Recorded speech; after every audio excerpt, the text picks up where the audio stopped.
I'm David Hayward. I'm an author and consultant on Christian ministry and ministerial training, and I'm with Toby Wright, the rector of Whitney, and we're talking about personal discipleship plans in the life of the church.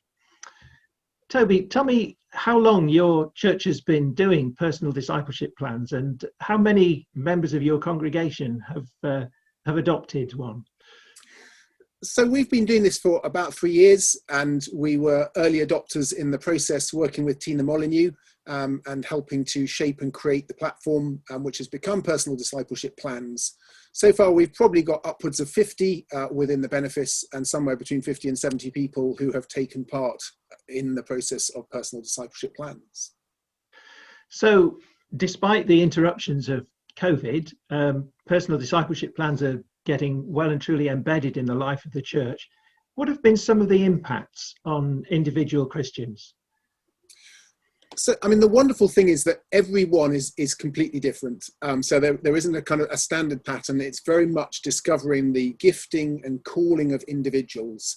And that's why it's such a creative process, because it will be tailored just to that person. So to give you a couple of examples, working with a local school teacher, and we discerned that one of her great desires was to get outside into the open more. And so she took away one of her challenges is to think about pilgrimages, and she's worked with Sally Welch to develop some local routes, and is exploring that to see how we can develop that both for herself personally, but also to be offered to other people more widely. And that's been a great success. If I think of another person, one of his challenges was he wanted to go deeper with scripture and to understand the Bible more. He had a real focus on the Gospels and read a lot of those and spent a lot of time praying through those. And one of the things we discerned is that it could be good to stretch into the Old Testament a bit. And so he's taken the challenge of Isaiah and reading Isaiah, sometimes said to be the fifth gospel, to really awaken faith with him in a new way. And he said that's had a big impact on how he now prays and some of the adventures that he's on. Yeah, sure. And of course, with personal discipleship plans, we're focusing on people discovering that God is present in every area of their life, in their working life. Have you seen people wake up to the fact that that God is alongside them in their everyday life? Yeah, it's really positive because it starts with where people are and gets them to explore their own life and thinking through tracing where God might be within that and where they might be being called and led on their journey of faith. And so it can be a really refreshing way for people to think that actually we don't just mean when we're talking about the Christian life an hour or two on a Sunday, we're talking about the whole of their lives. Yeah. And when we've been exploring that, it's been really positive to see that creative way in which they can begin to perhaps trace God in their lives at work, with their family, with their friends, in their contact groups, and through the work which they do during the week as well. Yeah, great. So we always say with PDPs that it's not about getting you to sign up for a rota in church. But what has been the impact on the life of the church through people adopting PDPs? I think it's hugely positive. I mean, our focus has always been to try to draw people outwards and to think kind of beyond the confines of the church. So as you say, we're not trying to solve the crisis of we need more Sunday school teachers or we need more people to do the coffee. What we want is to help people think, where is God in my life? Where am I being called? What gifts do I have? And how can I use those more profitably? Yeah.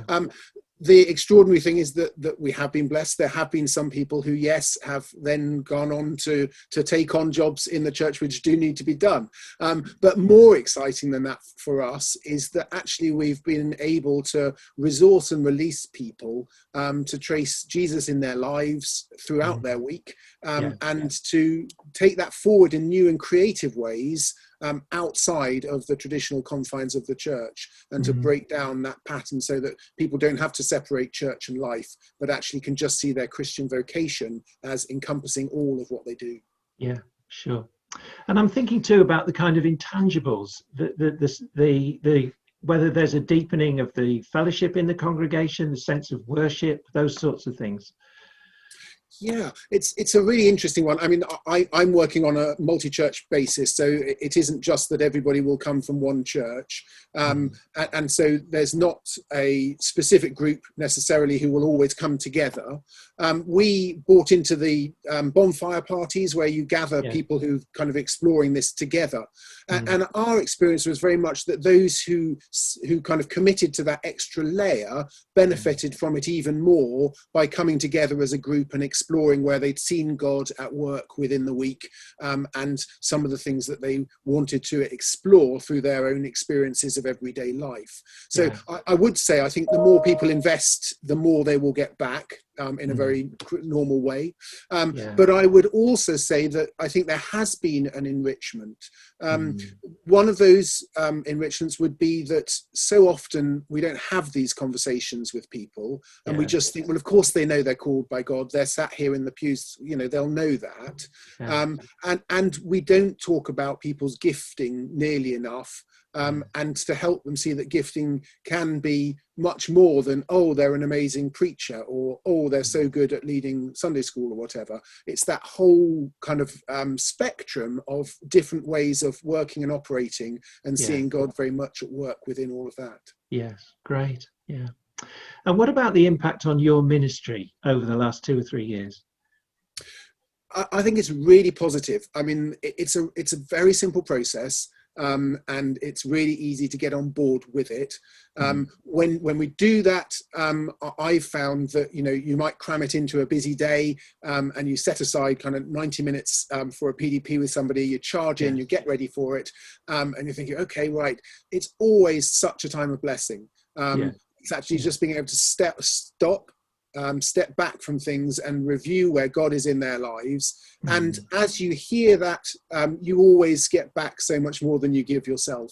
And so it's an enormous way of being blessed in one's own ministry, to have these points of looking at gifting and calling. Yes, yeah. And we talked about it being part of the whole purpose of ministry, didn't we?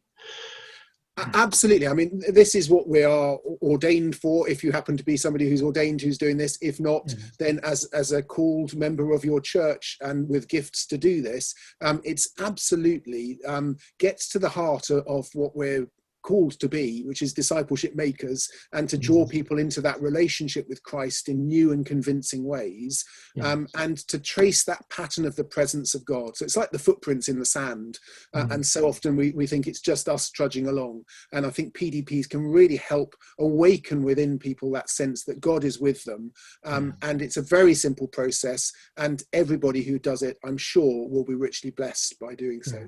Great. Yeah. So if you were going to recommend PDPs to another church, what would you say to them? I think I'd say I'd absolutely encourage you to explore this. What I always say is I believe personally, and the whole process encourages very much, that if you do it, experience it for yourself. And I've really benefited from that. I'd encourage people to take that step. It can be quite scary to begin with. Oh, we don't know what's this about. But everybody who has taken part has really grown through it and developed by it. Some people want to carry that on and keep coming back. For others, that's not right for them, and they don't come back so much. But I think everybody has been blessed by that. It's a very simple process which anybody can undertake, and I'm quite sure that everybody would be enriched by doing that. Great. Toby, thank you very much indeed. Great pleasure.